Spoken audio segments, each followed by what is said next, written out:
কেননা এখনকার দিনের বাচ্চারা ফোন ছাড়া কিছুই জানে না, তাই না? ফোন ছাড়া খেতে পারে না, ফোন ছাড়া ঘুমোতে পারে না, ফোনেই হচ্ছে একমাত্র খেলা। কিন্তু তখনকার দিনে তো এমন ছিল না।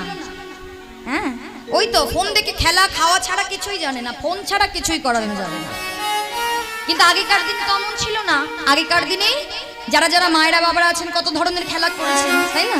বাবাদের অন্যরকম খেলা, মায়েদের অন্যরকম খেলা।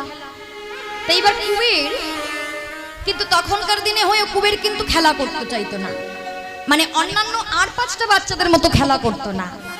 তার সমবয়সী কজন বন্ধু বান্ধবকে নিয়ে বনে গিয়ে কোনোদিন খেলতো রামলীলা, আর কোনোদিন খেলতো কৃষ্ণলীলা। তাই নিতাই চাঁদ অর্থাৎ যার নাম কুবের, সেই কুবেরের তখন হলো 12 বৎসর বয়স।